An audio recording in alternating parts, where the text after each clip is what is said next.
I'm going to go through all the different lenses here that I have and show you what it's like outdoors right now, going indoors, because once you get indoors, the footage changes drastically between lenses, and that's because of the aperture. Some of the apertures are really big, which I'll show you. Okay, so here's the difference in the apertures. Let's start over here. Right here, you have the kit lens. This is the 24mm. There's the 50mm. You can clearly see the difference in the size of the aperture. Have a big hole to let all that light in. Some of them are really small, like this one that I'm using now, which is the kit lens. So once I go in with a kit lens, its aperture is 4.0 f4, and it's pretty lousy indoors. So when you first get this camera and you pull it out and you go to use it, you're going to be pretty shocked that your cell phone will probably give you better footage indoors than this lens will. And it's no fault of the camera, it's just because the lens, it's the nature of this particular lens that comes with this camera. So I'm gonna go indoors here and you'll see what I'm talking about. Don't mind the kids. I'm gonna turn this volume off because it's probably copyrighted with the kids playing their shows. So let's go in here and I'll show you.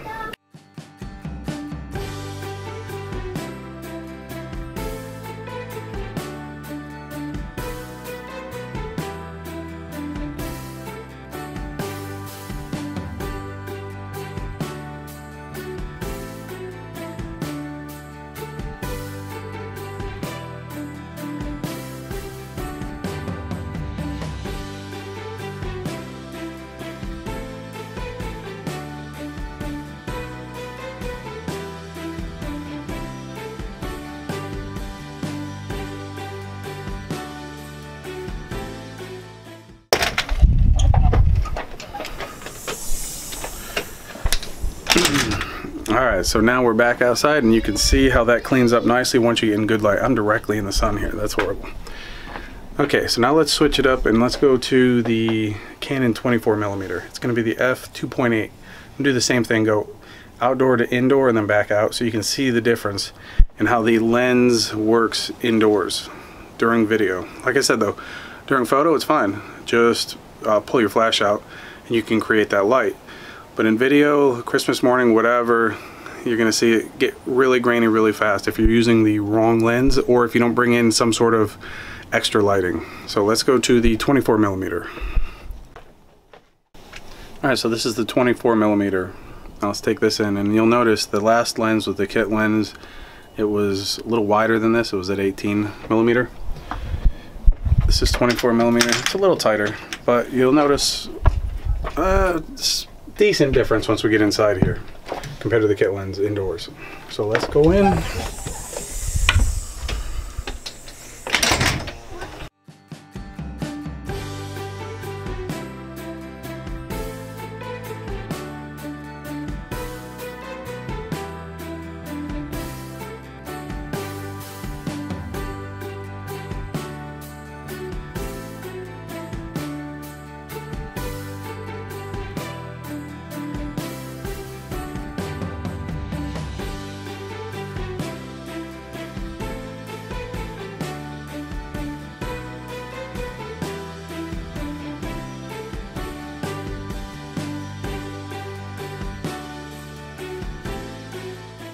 So this is indoors with the 24mm, cleans up quite a bit. This is the f2.8. Let's take it back out. So this is back outdoors. And as you can see here with the ISO, it changes quite a bit and cleans up nicely outdoors as they all do. Okay, so now we are on to the 50mm f1.8, and now you're going to see a huge difference with the f1.8 versus the kit lens, and even from the 24mm when we go indoors here. But as you can see, this is a super tight lens. So unfortunately, unless you have a huge room or something, you're really not going to get a whole lot in this shot. But look at this difference once we go in versus the previous two videos.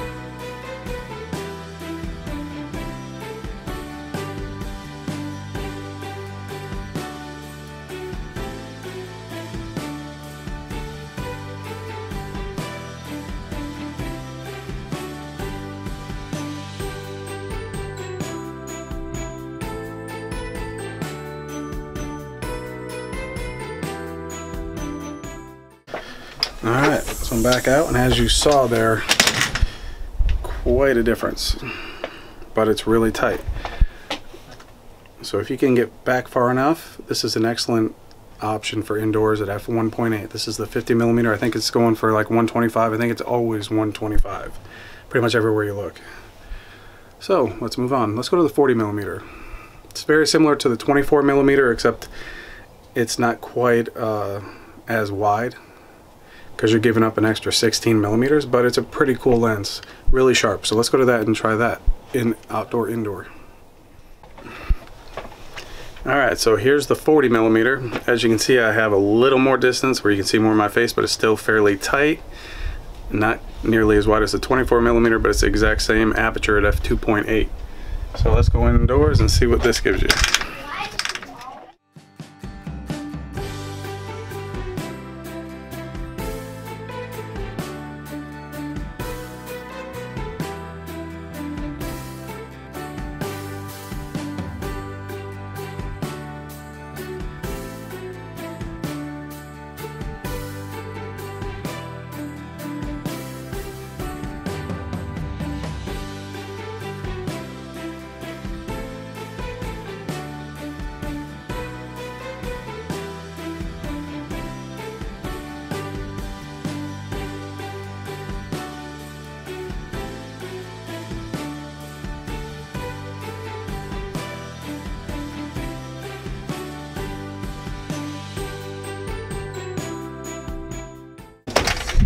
Alright, now we are back outdoors. As you can see, it cleans right up as soon as we get outside, and that ISO drops to 100. Alright, so now we are on to the 10-18mm wide angle, ultra wide, and this is going to be the worst in low light indoors. And it's also going to show a little more of my house than I really want anybody to see right now, with the holidays here and all, but let's see. Now watch this. Watch how fast this grain creeps up.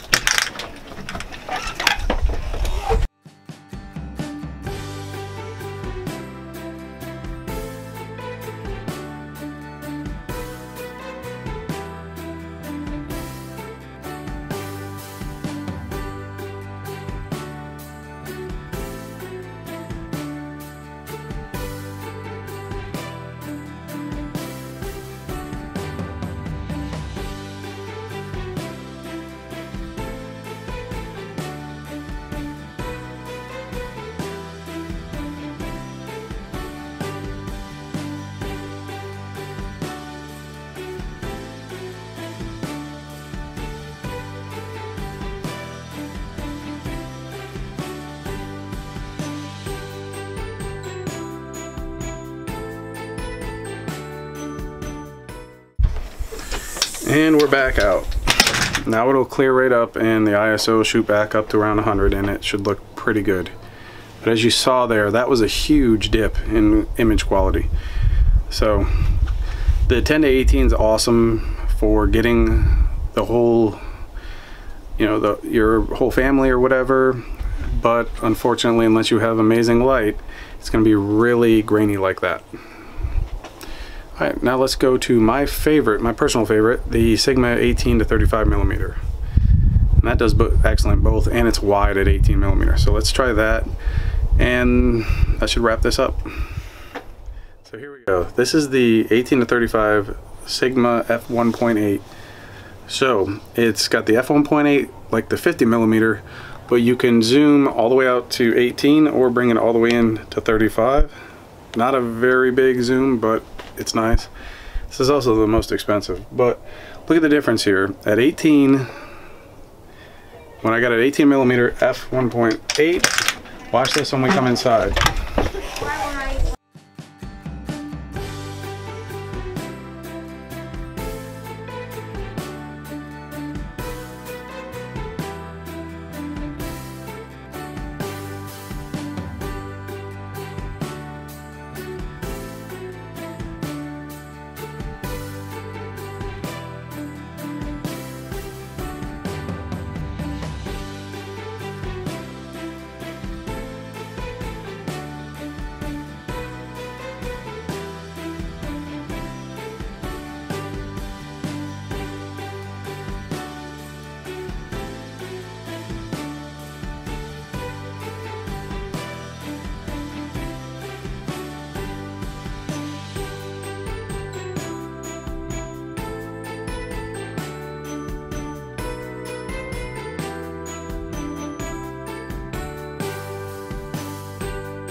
we're back out.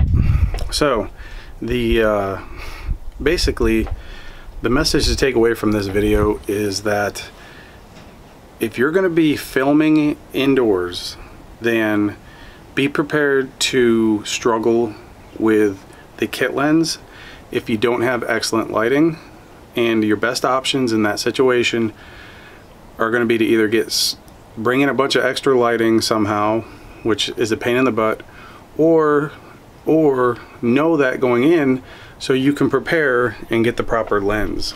So my suggestion would be to look at a new lens, and if you're watching this, you're probably fairly new to this camera. This is the T7i, or videography, or just cameras in general. Make sure you get the lower f-stop, meaning the f2.8, the f1.8.